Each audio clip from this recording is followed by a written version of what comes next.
जय श्री हरि विष्णु। आपका दिन शुभ हो। माघ मास का महात्म्य अध्याय 9 चैप्टर 9। चलो अब शुरू करते हैं माघ मास का महात्म्य और अध्याय। यमदूत कहने लगे, मध्याह्न के समय आया अतिथि मूर्ख, पंडित, वेद पाठी या पापी कोई भी हो ब्रह्म के समान है। जो रात्रि के थके हुए भूखे ब्राह्मण को अन्न जल देता है, मध्याह्न के समय जिसके घर आता हुआ अतिथि निराश नहीं जाता, वह स्वर्ग का वासी होता है। अतिथि बराबर कोई धन संपत्ति तथा हित नहीं है।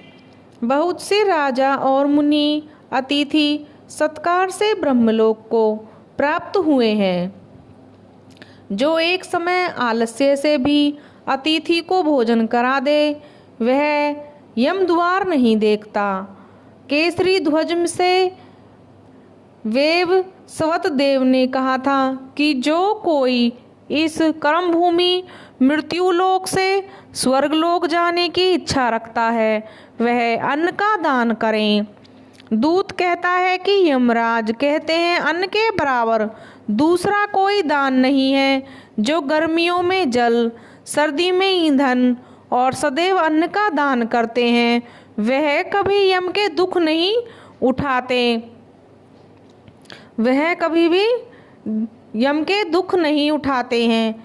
जो अपने किए हुए पापों को प्रायश्चित करता है, वह नरक को नहीं देखता, और प्रायश्चित न करने वाला मनुष्य नरक में जाता है। जो काया, वाचा और मन से किए हुए पापों का प्रायश्चित करता है, वह देव और गंधर्वों से शोभित स्वर्गलोक को प्राप्त होता है। जो नित्य ही व्रत, तप, तीर्थ करते हैं और जितेंद्रिय हैं, वह भयंकर यम को नहीं देखते। नित्य धर्म करने वाला दूसरे को अन्न, भोजन और दान त्याग दे। नित्य स्नान करने से बड़े पाप का नाश होकर यम को नहीं देखता। बिना स्नान पवित्रता के कैसे हो सकती है? जो मनुष्य पर्व के समय चलते जल में स्नान करते हैं, वे बुरी योनियां नहीं पाते, न ही नरक में जाते हैं। माघ मास में प्रातः स्नान करने वाले मनुष्य को नियम पूर्वक तिल पात्र और तिल कमल का दान करना चाहिए। यमदूत कहते हैं कि हे विकुंडल, पृथ्वी, सोना, गौ माता आदि परम दान है, और परम दान करने वाला स्वर्ग से नहीं लौटता। बुद्धिमान पुण्य तिथियों, व्यतिपात, संक्रांति आदि को थोड़ा सा दान करके भी बुरी गति को नहीं प्राप्त होता।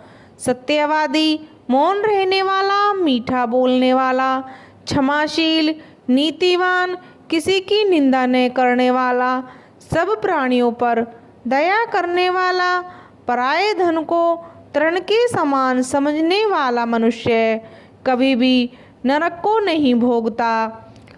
जय श्री हरि विष्णु।